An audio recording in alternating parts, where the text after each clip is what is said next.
Alors, bienvenue dans cette vidéo une fois de plus. Comme vous savez déjà sur cette chaîne, nous vous partageons toujours des contenus importants, des contenus nécessaires et des contenus qui sont vraiment urgents, qui permettent à un homme de quitter un point A à un point B. Aujourd'hui, comme vous le voyez bien, je suis accompagné par un grand entrepreneur à succès au niveau du Sénégal. Il réside au Sénégal, mais il est connu un tout petit peu à travers l'Afrique de l'Ouest. Aujourd'hui, j'ai eu l'occasion de partager vraiment des choses très intéressantes. Il est l'auteur de ces livres, ce que l'école ne nous apprend pas. Donc, il va nous parler beaucoup sur ce qu'il a écrit sur ces livres, mais aussi ses expériences dans le monde entrepreneurial. Donc, avant de me lancer dans le vif du sujet, je lui passe la parole. Lui-même, il va se présenter. Donc, Moustapha, bienvenue sur la chaîne. C'est vraiment un grand plaisir de t'avoir parce qu'aujourd'hui, tu es connu, tu fais le tour des télévisions internationales du Sénégal. Vraiment, c'est un grand plaisir de t'avoir sur cette chaîne, de partager des expériences et le contenu de ton livre avec la communauté qui nous suit un tout petit peu à travers le monde. Donc, vous avez la parole. Merci. Qui est Moustapha Diop? Merci beaucoup, Marc. C'est un plaisir de rejoindre cette scène et de faire cette émission avec vous aussi. Vraiment, donc pour ceux qui ne connaissent pas Mohamedou Moustapha Diop, plus connu sous le nom de Coach Prophet, donc c'est un jeune entrepreneur qui a fait ses études jusqu'à la licence en ayant sa licence en commerce international, mais qui a décidé quand même d'abandonner les études et de se lancer dans l'entrepreneuriat en créant sa start-up qui s'appelle Sunugal Communication and Business. Donc Moustapha, c'est un jeune entrepreneur dès lors. Il s'est lancé très tôt dans l'élevage de poulets de chair. Ensuite, développé sa structure qui s'appelle Sunugal Communication and Business. Moustapha aussi est également coach en art oratoire, développement personnel et entrepreneuriat. Et en 2 ans, nous avons réussi à former plus de 1500 personnes. Parmi ces gens, c'est des chefs d'entreprise, des jeunes, des créateurs de contenu, voilà, des gens qui n'ont même pas fait les bancs. Nous les avons formés dans le domaine de l'art oratoire, du développement personnel et de l'entrepreneuriat. Donc depuis un certain moment, nous nous attelons dans ça. Et également, nous avons eu à écrire ce fameux livre qui s'appelle « Ce que l'école ne nous apprend pas ». Et je pense qu'on va en parler aujourd'hui, Inch'Allah. C'est un plaisir. Merci. Toujours un grand plaisir d'avoir ces orateurs, ces grands orateurs. Donc aujourd'hui, pour ceux qui pensent qu'on est orateur ou bien on est un grand orateur, aujourd'hui, il va nous démontrer par A plus B, non, mais on devient orateur. Donc vraiment, merci d'avoir accepté l'invitation. Merci beaucoup. Mais vraiment, comme tu as parlé un peu de ton parcours, quelqu'un qui a étudié, qui est parti jusqu'au niveau licence, donc qui était bien à l'étude et tout, comment cette personne, il s'est retrouvé dans le monde entrepreneurial? D'où vient le déclic au fait? Comment Moustapha Diop s'est retrouvé dans le monde entrepreneurial? Tout à fait. Donc je peux dire que moi, je le dis tout le temps, c'est les livres qui ont changé ma vie. Et en voulant changer la vie des autres, j'ai décidé d'écrire un livre. Donc j'ai lu un livre qui s'appelle « Père riche, Père pauvre » de Robert Kiyosaki. Et à partir de là, j'ai compris beaucoup de choses. J'ai compris que moi, je n'avais besoin que de savoir lire et écrire pour pouvoir faire ma vie, pour pouvoir réussir ma vie. Et depuis que j'ai lu ce livre, j'ai lu des centaines de livres après. Et c'est là que j'ai compris qu'on est au Sénégal et on a un système archaïque médiocre qui nous mène vers l'échec, un système qui ne nous aide pas à créer, à innover, à voler aussi de nos propres ailes. Et je me suis dit que si je reste dans ce système-là, je vais finir avec une licence bien sûr, je vais poursuivre mon master. Après, il n'y aura pas d'emploi pour moi. Et même s'il y aura un emploi, ce sera des salaires de misère, de 100 000, 200 000, qui ne valent absolument rien du tout. Et tu vas devenir esclave des autres. Et du coup, je me suis dit que je ne veux pas faire cette vie-là. Je veux être free. Je veux être libre, je veux aussi impacter ma génération. Donc du coup, je ne dois pas choisir le monde salarial. Raison pour laquelle lorsque j'ai eu ma licence, mes parents, on s'est un peu serré les coudes sur ça. Ils m'ont demandé de continuer le master. Je leur ai dit que non, ça me suffit très largement, la licence. Et depuis que j'ai eu mon diplôme de licence, jusqu'à présent, je n'ai pas réouvert le diplôme en tant que tel. Là où je l'avais mis, jusqu'à présent, ça se trouve là-bas. Donc pour te dire que c'est l'entrepreneuriat qui me passionne et c'est les livres qui ont créé ce déclic-là en moi. Ah, vraiment, merci d'avoir répondu à cette question. Parce que beaucoup de personnes se lancent dans l'entrepreneuriat En fait, quand tu n'as pas un déclic, tu ne pourras pas décider de prendre. Quand tu as parlé tout de suite de Robert Kiyosaki, par exemple, quand on prend le cadran, le deuxième livre de Robert Kiyosaki, qui a écrit le cadran de cash flow, donc il a si bien dit 5% de la population, ils sont riches et il y a plus de 95% de la population qui court derrière. Qui courent derrière l'argent, qui sont dans la classe moyenne ou bien qui sont pauvres. Tout à fait. Donc c'est pour ça je vois vraiment cette détermination qui nous a amené à entreprendre, à devenir investisseur. Donc, mais il y a beaucoup de personnes, ils ont de l'expérience, mais ils ne décident pas d'écrire. Donc, tu as si bien dit, c'est la passion de lecture qui t'a mis à l'écriture. Mais quand moi j'ai lu ton livre, tu as parlé beaucoup de compétences. Les livres, les noms, c'est ce que l'école ne nous apprend pas. Moi, après avoir lu les livres, je me suis dit, si je devrais réécrire les livres, je vais nommer les livres, ce que j'aurais aimé savoir étant étudiant ou bien étant à l'école. Tout à fait. Par exemple, quand tu as lu ces livres étant à l'école, tu pourras te décider très tôt, tu pourras vraiment bien orienter ta vie. Mais si ce n'est pas le cas de notre côté, et puis c'est après avoir lancé, tu as mis tes expériences dans le livre, donc vraiment c'est très très intéressant. Merci beaucoup. Donc, mais d'où vient le titre du livre? C'est que l'école ne nous apprend pas et que tu as parlé beaucoup de compétences comme art oratoire, la vente, il y a beaucoup de compétences que tu as développées dans le livre. Tout à fait, parce que je l'ai dit tantôt, on a un système archaïque, médiocre qui ne s'adapte pas à l'évolution du monde actuel. Aujourd'hui, on est au 21e siècle, on est dans un monde de communication. Aujourd'hui, il y a de nouvelles compétences qui naissent de jour en jour. Mais le système qu'on utilisait depuis 1945, 1960, c'est le même système. Rien ne change, rien n'évolue. Et pendant ce temps, le monde évolue. Exactement. Je me suis dit qu'il faut qu'il y ait des gens qui en parlent, des gens qui dénoncent, des gens qui portent le combat pour qu'on puisse au moins actualiser les choses. Aujourd'hui, à l'école, on ne t'apprend rien à propos de la communication. Comment parler en public? Qu'est-ce qu'il faut dire? Quand il faut parler? Quand il faut se taire? On ne t'apprend rien à propos de l'argent. Et nous sommes tous là pour l'argent. Mais si on est à l'école pendant plus de 20 ans, ce n'est pas seulement pour être le plus intelligent dans la classe. Mais on apprend pour pouvoir réussir. Réussir financièrement aussi, pour pouvoir aider nos parents, aider nos proches. Ce n'est pas seulement pour être le plus intelligent. Donc, on doit nous apprendre. C'est quoi l'argent? On ne peut pas chercher quelque chose que l'on ne connaît pas. C'est quoi l'argent? Une fois que vous avez cet argent-là, comment faire pour le gérer? Là, je parle de l'éducation financière.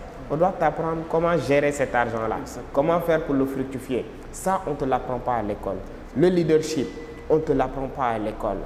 L'art oratoire, comme je l'ai dit, le développement personnel, comment avoir confiance en soi, comment voler de tes propres ailes, entreprendre, créer, innover, créer de l'emploi. On ne te l'apprend pas à l'école. On t'apprend à chercher en fait de l'emploi, déposer par-ci, par-là. Donc c'est ça qui m'a poussé, c'est ça qui m'a mis en rogne, c'est ça qui m'a en fait motivé à vouloir écrire ce livre pour pouvoir éveiller les élèves, les étudiants qui sont actuellement dans le système. Donc je peux dire en quelque sorte c'est ce qui m'a poussé à écrire ce livre et lui donner comme titre ce que l'école ne nous apprend pas. L'école nous apprend pas mal de choses aujourd'hui. Exactement, comme vous avez bien broché, l'éducation financière. Tout à fait. L'éducation financière, elle a, si quelque chose a changé ma vie aujourd'hui, c'est le fait de comprendre cette éducation financière. Le fait que depuis que j'ai commencé à m'éduquer financièrement, j'ai vu le monde autrement. Parce qu'à l'école, quand tu commences à parler d'argent, on n'enseigne pas. Comme tu l'as si bien dit, on ne parle pas d'argent à l'école. Bien sûr, on fait la comptabilité, mais on ne va pas vous dire comment gagner de l'argent, que ce soit dans la vie physique, que ce soit ailleurs. Donc vraiment, c'est très très intéressant. Donc je vais mettre tes coordonnées à la fin de l'entretien pour que les gens puissent te découvrir à partant d'ici. Donc maintenant, quand on parle de l'éducation financière, est-ce que tu peux nous donner des éléments hyper importants sur l'éducation financière? Tout d'abord, il faut parler de l'acquisition et de la gestion.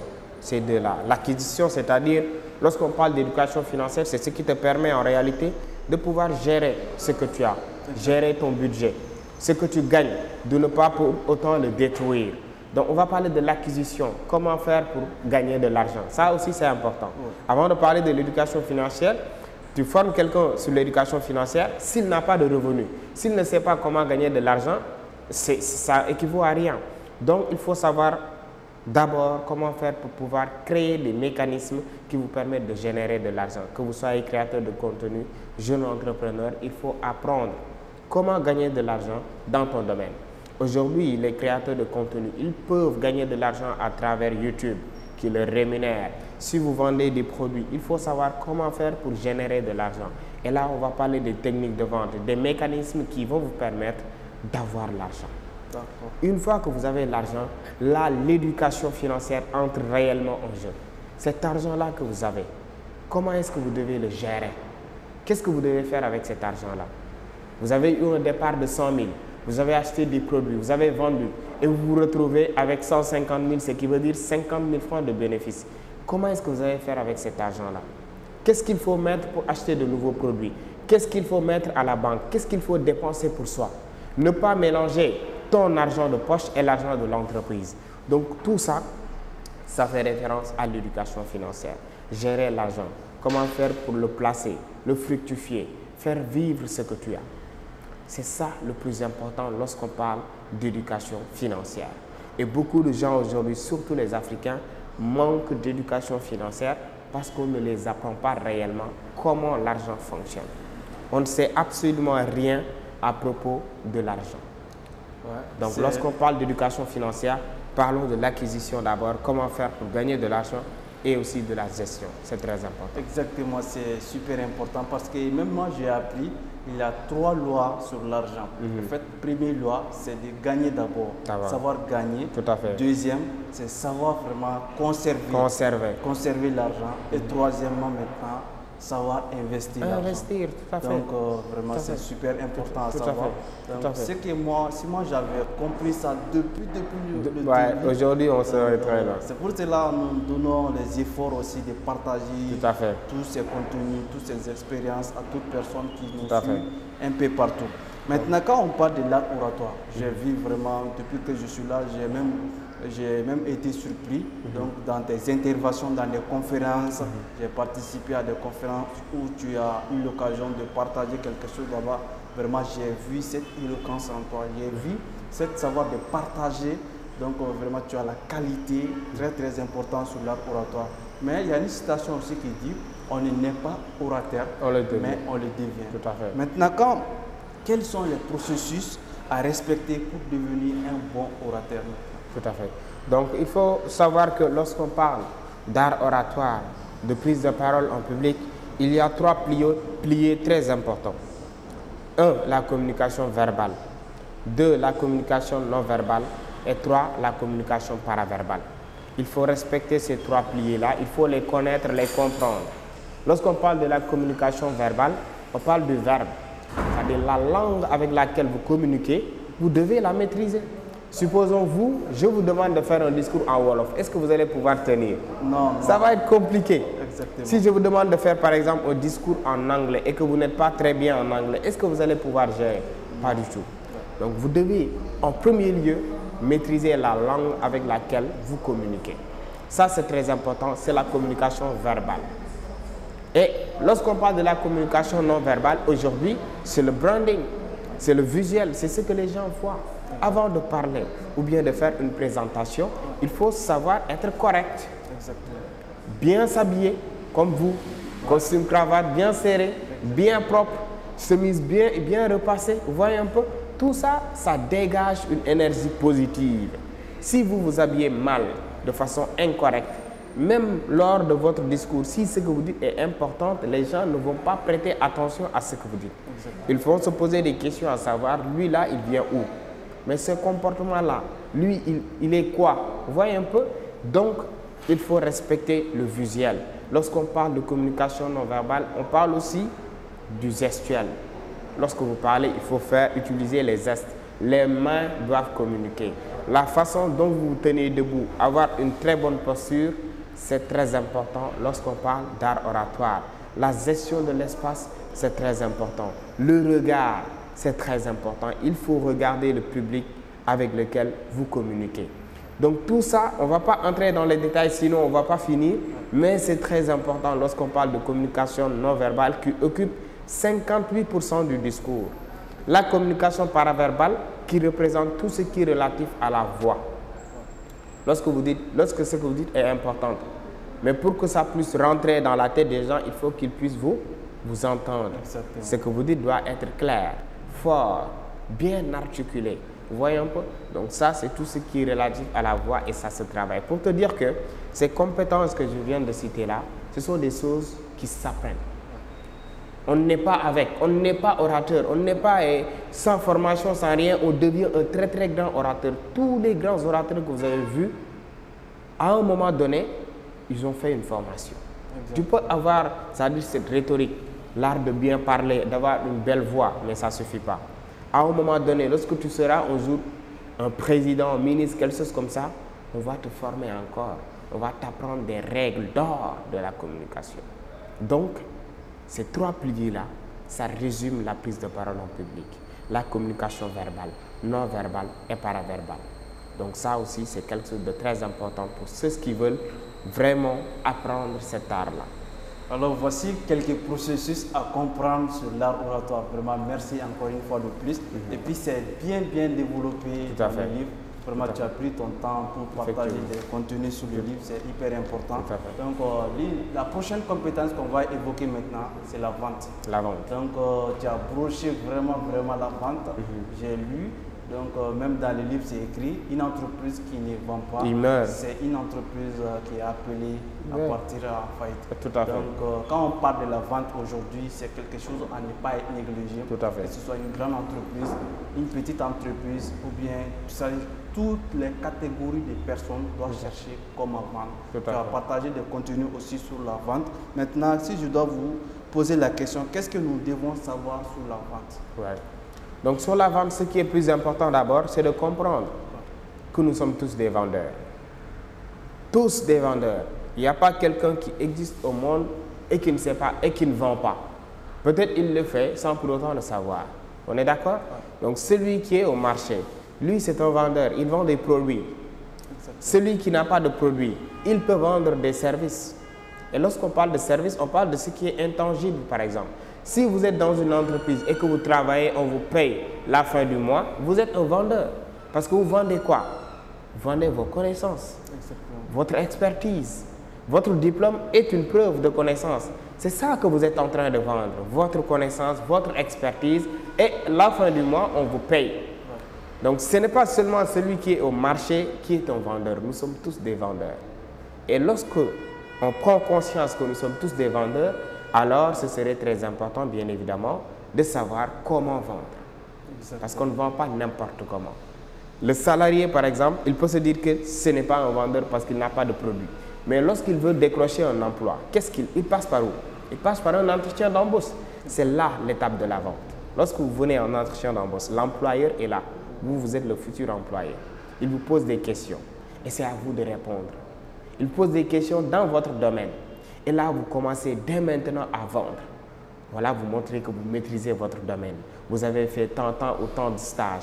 Lorsqu'il vous pose des questions techniques, vous arrivez à répondre. Vous parlez avec éloquence, vous parlez avec confiance, vous le regardez les yeux dans les yeux, vous vous habillez bien. Tout ça, c'est la vente. Mais on ne le sait pas. On est d'accord? Donc, il faut savoir et comprendre que nous sommes tous des vendeurs. Avant d'acheter, je ne regarde pas le local en tant que tel, mais j'observe la personne qui vend. S'il s'habille correctement et qu'il est propre, là, je décide d'acheter. Mais lorsque je vois qu'il n'est pas propre, il n'est pas civilisé, je ne vais pas acheter, même si ce qu'il vend est propre. Parce que je me dis que vous êtes le reflet de votre produit. Si vous êtes bien organisé, bien propre, normalement, votre produit va l'être. On est d'accord?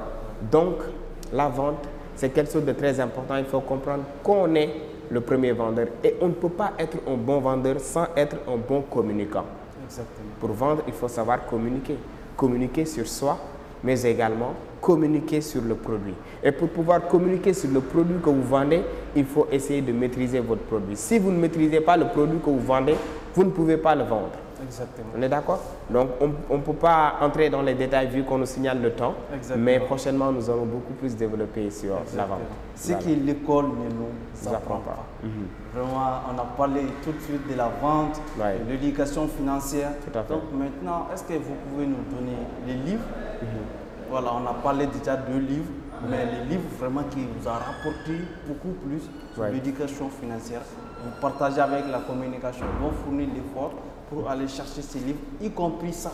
Parce qu'il faut commencer par ça. Parce que vraiment, les contenus qui sont écrits sur ça, si vous êtes au Sénégal, je vais mettre ces coordonnées dans la barre de description. Vous pouvez lui contacter directement. Si vous êtes au Mali, il faut me contacter.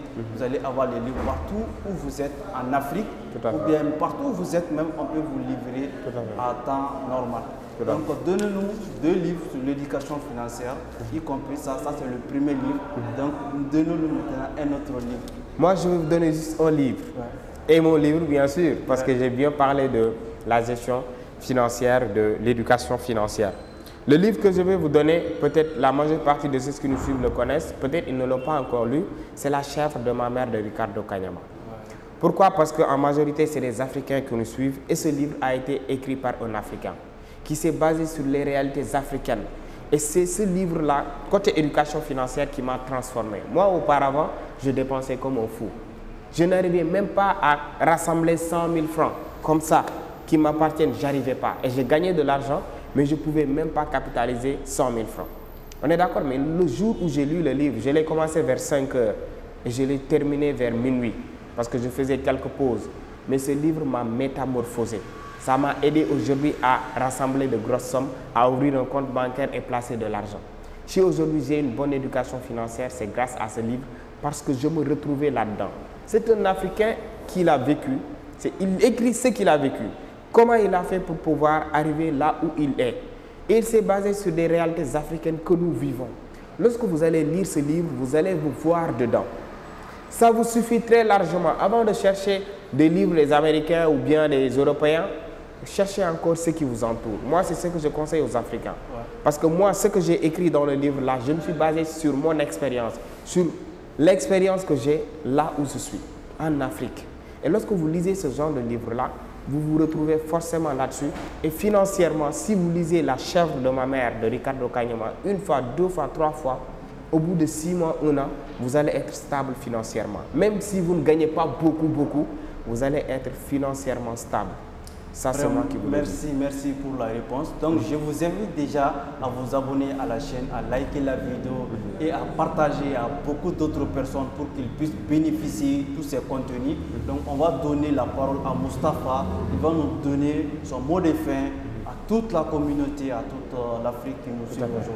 Voilà, donc juste pour remercier, vraiment, et j'ai une profonde estime pour vous, par votre dévouement bien évidemment et ce que vous faites pour la communauté africaine, malienne en particulier. Et c'est toujours un plaisir vraiment de collaborer avec vous. Et je pense qu'on va venir au Mali, Inch'Allah. L'année prochaine, c'est dans nos projets de venir là-bas au Mali, de visiter. Parce que là où les Africains sont, nous voulons y être pour impacter et changer les choses. En tout cas, c'est des paroles pour vous remercier, pour vous dire qu'on est vraiment content de faire cette émission-là avec vous. Merci pour l'invitation, Moustapha. Merci beaucoup. Donc, on se donne rendez-vous aux prochaines vidéos. Tout à fait. Donc, tout comme fait, nous sommes ensemble, nous sommes en contact. Tout à fait. Donc, si ces contenus, les gens aiment, ils partagent, ils like, il fera en sorte que nous allons encore faire une autre, ou bien on va développer vraiment les compétences qu'on a un peu brochées. On va rentrer au profondeur. Donc, si la vidéo vous intéresse déjà, il faut aimer et partager la vidéo. On se donne rendez-vous aux prochaines vidéos. Merci à vous tous. Merci.